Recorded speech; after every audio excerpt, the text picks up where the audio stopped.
গল্পের নাম তুমি আকাশ আমি তোমার আকাশের চাঁদ। পর্ব 1। আহিয়া নিজের ক্রাশের কোম্পানিতে কাজ করতে চায়, কিন্তু সেটা হলো সাংবাদিকদের কোম্পানি।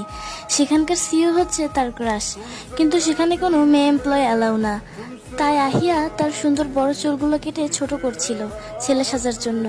এমন সময় তার বান্ধবী রিয়া এসে তাকে ডাক দেয় যে, এই আহিয়া, তুই কি করছিস এসব? আহিয়া তাকে সব খুলে বলল। রিয়া বলল, তুই কি পাগল হয়ে গেছিস? দুনিয়াতে নকল চুল আছে কি করতে যে তুই তোর এত সুন্দর চুলগুলোকে কেটে ছোট করছিস? রিয়া বলল, আয় আমার সাথে। তারপর রিয়া সুন্দর করে আহিয়াকে একদম ছেলেদের মতো লুক করে দেয়। রিয়া আহিয়ার লুক দেখে একদম ইমপ্রেসড হয়ে যায়। সে আহিয়াকে বলল, এবার তো কারো চেনার ক্ষমতাই নেই যে তুই একটা মেয়ে। তারপর তারা দুজনে একটি রেস্টুরেন্টে যায়। সেখানকার ওয়েটারও আহিয়াকে দেখে চিনতে পারলো না যে সে একজন মেয়ে। এটা দেখে আহিয়া তো অনেক খুশি। এবার আসি আমাদের নায়ক অর্থাৎ আমাদের আহিয়ার ক্রাশের কাছে। ওই একই রেস্টুরেন্টে আমাদের নায়ক আদনান এসেছিল তার ব্লাইন্ড ডেটে, কিন্তু তার তো কোনো মেয়েকে পছন্দই হচ্ছিল না। সে একসাথে দুটো মেয়েকে ডেকে পাঠায় যাতে তার সময় নষ্ট না হয়। সে ওই দুটো মেয়েকে বলল, আমার কাছে ব্লাইন্ড ডেট মানে হলো চাকরির জন্য ইন্টারভিউ নেওয়া। যার পারফরমেন্স বেশি ভালো হবে তাকে আমি আমার জন্য চুজ করব। তার এসব কথাবার্তা শুনে মেয়ে দুটো তো ভীষণ রেগে যায়।